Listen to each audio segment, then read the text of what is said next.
ગુજરાતમાં હજુ 24 કલાક કમોસમી વરસાદની હવામાન વિભાગની આગાહી। રાજ્યમાં સામાન્યથી મધ્યમ વરસાદની આગાહી। સૌરાષ્ટ્ર સહિત મધ્ય ગુજરાતમાં પણ વરસાદનું અનુમાન। ગાજવીજ અને 35 થી 45 કિલોમીટરની ઝડપે પવન ફૂંકાવાની સાથે કમોસમી વરસાદ પડી શકે છે। વેસ્ટર્ન ડિસ્ટર્બન્સ અને સાયક્લોનિક સર્ક્યુલેશનના કારણે વરસાદની છે શક્યતા।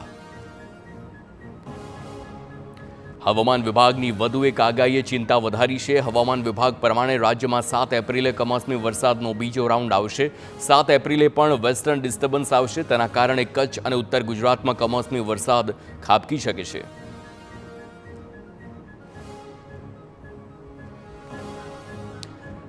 ગુજરાત પર હજુ આગામી 48 કલાક વરસાદનું આક્રમણનું સંકટ। આંધી અને તોફાન સાથે કમોસમી વરસાદ પ્રચંડ પ્રહાર કરશે। દરિયાકાંઠાના તમામ જિલ્લામાં કમોસમી વરસાદ ખાબકી શકે છે। રાજકોટ, મોરબી, કચ્છ સહિત ઉત્તર ગુજરાતમાં વરસાદના એંધાણ। 2 સાયક્લોનિક સર્ક્યુલેશનના કારણે વરસાદની શક્યતા। અમદાવાદનું હવામાન બદલાયું છે। પૂર્વ અમદાવાદમાં પવન સાથે વરસાદ। વસ્ત્રાલ વિસ્તારમાં પડ્યા છે કરા। શહેરમાં ધૂળિયા વાતાવરણ સાથે ઝરમર વરસાદ। ખેડા જિલ્લામાં માતર તાલુકાના ગ્રામીણ વિસ્તારોમાં વરસાદ। ભલાડા, સાયલા, શેખુપુર સહિતના ગામડાઓમાં જોવા મળી માવઠાની અસર। ઉનાળામાં જ ગાજવીજ સાથે વરસાદ વરસતા ચોમાસા જેવો માહોલ।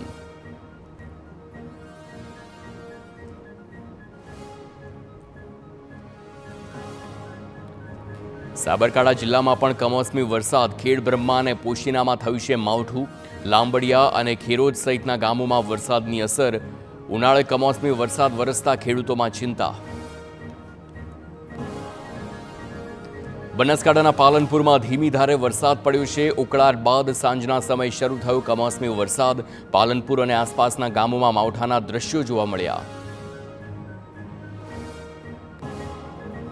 પાટણમાં ગાજવીજ સાથે કમોસમી વરસાદ પડ્યો। વેસ્ટર્ન ડિસ્ટર્બન્સની અસરના કારણે માવઠાનો માહોલ। કમોસમી વરસાદથી ખેડૂતોમાં ચિંતા।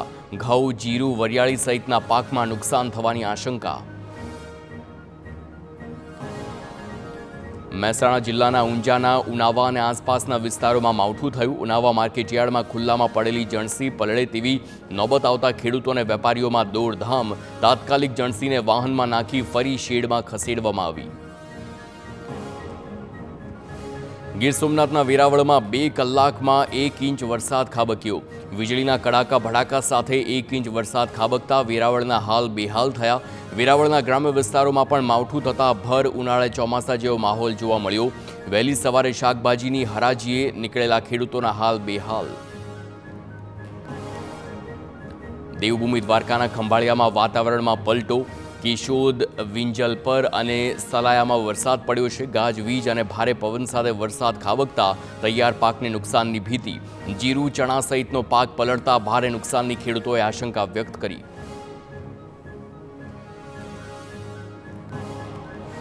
દેવભૂમિ દ્વારકામાં આજે ફરી કમોસમી વરસાદની એન્ટ્રી થઈ છે। કમોસમી વરસાદથી દ્વારકાના માર્ગો પર પાણી ફરી વળ્યું છે। માવઠાના કારણે દ્વારકાની શાક માર્કેટમાં વેપારીઓની અને ગૃહિણીઓને હાલાકી વેઠવી પડી। દ્વારકા આસપાસના ગ્રામ્ય વિસ્તારોમાં પણ વરસાદી વાતાવરણથી ખેતીમાં વિપરીત અસર થઈ શકે। જામનગર શહેરના વાતાવરણમાં પલટો આવ્યો છે। આકાશમાં છવાયા કાળા ડિબાંગ વાદળો ઘેરાયા બાદ અનેક વિસ્તારોમાં ધીમી ધારે કમોસમી વરસાદ પડ્યો। ભર ઉનાળે માવઠું થતાં કૃષિ પાકોમાં નુકસાન થવાની ભીતિથી ખેડૂતોની ચિંતામાં વધારો। પોરબંદરમાં ગાજવીજ સાથે કમોસમી વરસાદ ખાબક્યો। પ્રચંડ પવનના સુસવાટા સાથે માવઠું થતાં જગતનો તાજ ચિંતિત બન્યો છે। ઉનાળામાં વરસાદ વરસતા લોકો પણ આશ્ચર્યમાં મુકાયા। શહેર અને ગ્રામ્ય પંથકમાં વરસાદી માવઠાના કારણે પાકને નુકસાન થવાની ભીતિ।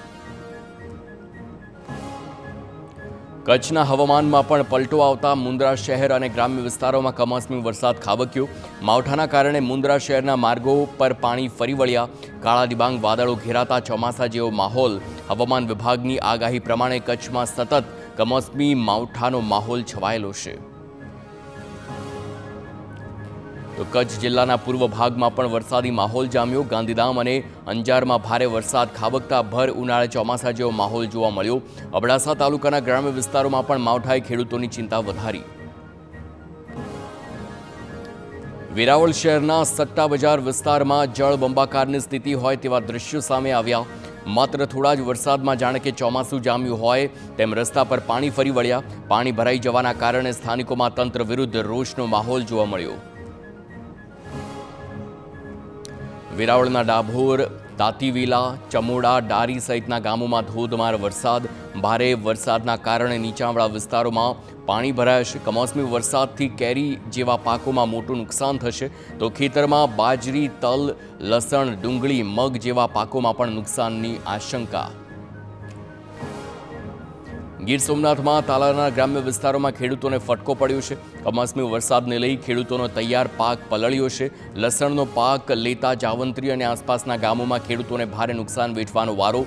કેસર, કેરી સાથે જ અડદ અને મગ સહિતના પાકોમાં પણ નુકસાનની ભીતિ.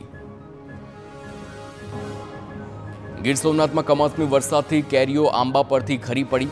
વેરાવળના પંડવા ગામમાં વાડી વિસ્તારમાં ખેતરો અને બગીચામાં નુકસાનીના દ્રશ્યો જોવા મળ્યા. કેરી પકવતા ખેડૂતો અને ઇજારદારોની મુશ્કેલીમાં વધારો થતાં કુદરતી આફત સામે ખેડૂતોએ સહાયની માંગ કરી. ગીર સોમનાથના તાલાલા પંથકમાં પણ કમોસમી વરસાદ અને પવનના કારણે કેરીના પાકને નુકસાન થયું. ખેડૂતોને ઇજારદારોને ભારે નુકસાન વેઠવાનો વારો આવ્યો. કેરી ખરી પડવાની સાથે જ પાકમાં અનેક પ્રકારના રોગ આવવાની પણ ભીતિ, તો લાખોનું નુકસાન થવાનો ખેડૂતોનો દાવો.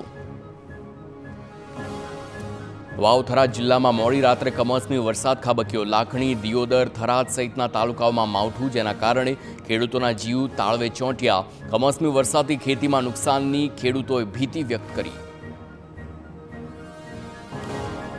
સરદાર પટેલ યુનિવર્સિટીમાં બીએસસી નર્સિંગ સેમેસ્ટર 4ના વિદ્યાર્થીઓનો આક્ષેપ છે કે તાજેતરમાં જાહેર થયેલા નર્સિંગના પરિણામોમાં 373માંથી માત્ર 143 વિદ્યાર્થીઓ પાસ થયા, જેને લઈ યુનિવર્સિટીઓની પેપર ચકાસણી અંગે સવાલ પણ ઉઠ્યા. રીઅસેસમેન્ટ બાદ પણ નાપાસ 229માંથી માત્ર 6 વિદ્યાર્થીઓ ગ્રેસિંગ સાથે પાસ થયાનો આક્ષેપ કરી હોબાળો કરવામાં આવ્યો. વડોદરાના ડભોઈની ફેઇથ પબ્લિક સ્કૂલે ગુડ ફ્રાઇડેની જાહેર રજાના દિવસે પણ શાળા ચાલુ રાખતા વિવાદ સર્જાયો. જાહેર રજાના દિવસે જ વિદ્યાર્થીઓની પરીક્ષા યોજી. શાળામાં અનેક રાષ્ટ્રીય તહેવારો પણ ન ઉજવાતા હોવાનો આરોપ લાગ્યો. સવાલો ઉઠી રહ્યા છે કે નિયમોનો ભંગ કરનાર શાળાના સંચાલકો સામે ડીઈઓ કચેરી દ્વારા કોઈ પગલાં લેવાશે કે કેમ.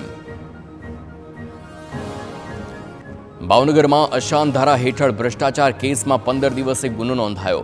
મદદનીશ કલેક્ટર પ્રતિભા દહિયાએ ડ્રાઈવર મોમીન પઠાણ સામે નીલમબાગ પોલીસ સ્ટેશનમાં ફરિયાદ નોંધાવી. ડ્રાઈવર પર મિલકતની મંજૂરી માટે 14 લાખની લાંચ માગવાનો અને કચેરીના નામનો દુરુપયોગ કર્યાનો આરોપ છે. હિન્દુ સંગઠનોએ એસડીએમ પ્રતિમા દહિયા પર લગાવ્યા હતા ભ્રષ્ટાચારના આક્ષેપ. સુરતમાં મનપાની ચૂંટણી દરમિયાન રાંદેર વિસ્તાર ચર્ચામાં આવ્યો છે. ગોરાટ હનુમાન મંદિરની સુરક્ષા અને અશાંત ધારાની ઉલ્લંઘનને લઈ વિવાદ સર્જાયો. તેને લઈ સોસાયટીઓના ગેટ પર વિરોધ પ્રદર્શન કરાતા પોસ્ટરો લાગ્યા, જેમાં ઉલ્લેખ કરવામાં આવ્યો કે ગોરાટ મંદિર બચાવે તેવા નેતાઓએ જ વોટ માંગવા. હિન્દુ બહુમતીવાળા વિસ્તારમાં વિધર્મીઓ વધતા લોકોમાં રોષ. યુદ્ધની સ્થિતિને લઈ સિરામિક ઉદ્યોગ પર માઠી અસર થતાં સુરતમાં પણ અસર જોવા મળી છે. તમામ ટાઇલ્સ ફેક્ટરીઓ બંધ થતાં સુરતમાં વેપારીઓ મુશ્કેલીમાં મુકાયા. યુદ્ધ પહેલાં મોરબીથી દર મહિને 100થી 150 ટ્રક આવતી અને તેને બદલે મહિનામાં માત્ર 10થી 12 ટ્રક આવતી હોવાનું વેપારીઓએ જણાવ્યું છે. વેપારીએ કરોડોનું નુકસાનની સંભાવના પણ વ્યક્ત કરી. સુરતમાં તંત્રની જાહેરાત છતાં કામદારોને ગેસ માટે વલખા મારવાનો વારો આવ્યો. ઇન્ડસ્ટ્રીયલ વિસ્તારોમાં કામદારોને આધાર કાર્ડ પર 5 કિલોના ગેસ સિલિન્ડર આપવાની જાહેરાત કરાઈ હતી, પરંતુ ગેસ એજન્સીઓ પાસે ગેસ સિલિન્ડરની અછત હોવાથી કામદારો હાલાકી ભોગવી રહ્યા છે.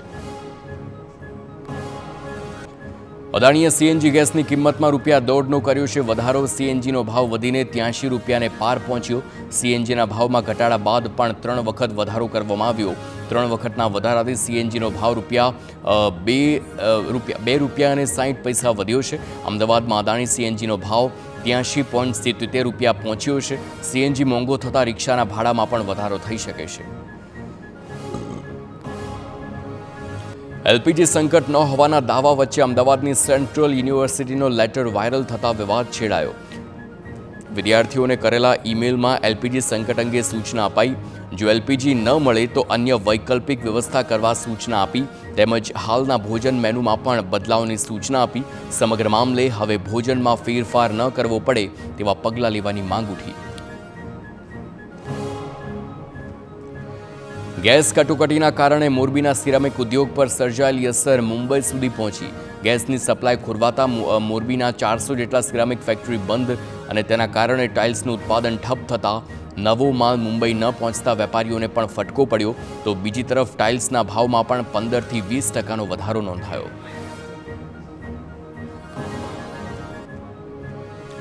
સ્થાનિક સ્વરાજની ચૂંટણીને અનુલક્ષીને ગત વર્ષના નિયમોમાં આ વર્ષે પણ લાગુ કરશે ભાજપ. પોતાની જૂની નીતિને વળગી રહેશે. 3 ટર્મથી વધુ ચૂંટાઈને આવતા નેતાઓને નહીં મળે ટિકિટ તો 60 વર્ષથી વધુ વય ધરાવતી વ્યક્તિ પણ ટિકિટની હકદાર નહીં બને. શહેર કે જિલ્લા સંગઠનમાં હોદ્દેદારોને પણ નહીં મળે તક. નેતાઓના સગા સંબંધીઓને પણ નહીં આપવામાં આવે ટિકિટ. બગદાણા આશ્રમના સેવક પર હુમલાના કેસના પીડિત નવનીત બાલધિયા કોંગ્રેસમાં જોડાયા. પ્રદેશ પ્રમુખ અધ્યક્ષ અમિત ચાવડાના હસ્તે કોંગ્રેસનો ખેસ ધારણ કર્યો. નવનીત બાલધિયાએ કોંગ્રેસમાં જોડાતા જ ચૂંટણી લડવા ઈચ્છા વ્યક્ત કરતા કહ્યું કે નેતૃત્વ કહેશે તો ચૂંટણી પણ લડીશ. ગુજરાત ભાજપે કેજરીવાલ પર નામ લીધા વગર આકરા પ્રહાર કર્યા. વલસાડના સાંસદ ધવલ પટેલે કહ્યું કે દિલ્હીના નેતા રાજકીય નાટક કરે છે અને રાજ્યમાં અરાજકતા ફેલાવવાનું કામ કરે છે. રાજકીય સંકટ માટે આપના નેતા માહિર હોવાનું અને આપના નેતાનો ઇતિહાસ ગુનાહિત હોવાનો પણ આક્ષેપ ધવલ પટેલે કર્યો. સુરતમાં વોર્ડ નંબર 2માં પતિ અને પત્નીની દાવેદારી ચર્ચા વિષય બની છે. ધાર્મિક માલવિયાએ ભાજપમાં તો તેમની પત્ની મોનાલી હીરપરાએ આપમાંથી દાવેદારી કરી છે. આમ આદમી પાર્ટી શહેર પ્રમુખ ધર્મેશ ભંડેરીએ દાવો કર્યો કે 5 વર્ષ આપમાંથી મોનાલીબેને સારું કામ કર્યું અને મોનાલીબેને ફરી કોર્પોરેટર બનવાની ઈચ્છા વ્યક્ત કરી. 2 દિવસ અગાઉ ધાર્મિક માલવિયાએ ભાજપમાં દાવેદારી કરી હતી. કોંગ્રેસે આચારસંહિતાના ભંગ અંગે ચૂંટણી પંચમાં કરી છે ફરિયાદ.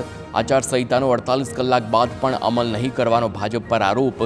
પ્રવક્તા હેમાંગ રાવલે કહ્યું કે જીએસઆરટીસીની 8500 બસ પર મુખ્યપ્રધાન અને વડાપ્રધાનના ફોટા યથાવત છે. ચૂંટણી પંચ ઉપર નિશાન સાધતા કહ્યું કે સરકારની યોજનામાં આ ફોટો એક પ્રકારનું સરોગટ માર્કેટિંગ છે. વાવ થરાદમાં કોંગ્રેસના 1000 કાર્યકરો ભાજપમાં જોડાયા અને દાવા મુદ્દે રાજકારણ ગરમાયું છે.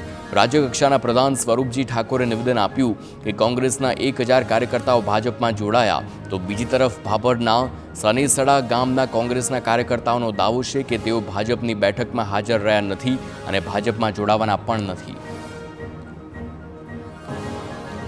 જામનગર મનપાની ચૂંટણી પહેલા પક્ષ પલટાની મોસમ જામી છે. અતુલ ભંડેરી ભાજપ છોડીને ફરીવાર કોંગ્રેસમાં જોડાયા. પૂર્વ કોર્પોરેટર અતુલ ભંડેરી કોંગ્રેસમાંથી ભાજપમાં જોડાયા હતા. ચૂંટણી પહેલા ફરી એકવાર અતુલ ભંડેરીએ અનેક કાર્યકરો અને યુવાનો સાથે ફરી કોંગ્રેસનો ખેસ પહેર્યો. રાજ્યમાં 5મી એપ્રિલથી શરૂ થનારી વસ્તી ગણતરી પાછી ઠેલાઈ. સ્થાનિક સ્વરાજની ચૂંટણી જાહેર થતાં વસ્તી ગણતરીનો કાર્યક્રમ મોકૂફ રાખવામાં આવ્યો. નવી તારીખ હવે પછી જાહેર કરવામાં આવશે. ચૂંટણીને લીધે કામગીરીને અસર પહોંચવાની જનગણના વિભાગે સરકારમાં દરખાસ્ત કરતા મંજૂરી મળી.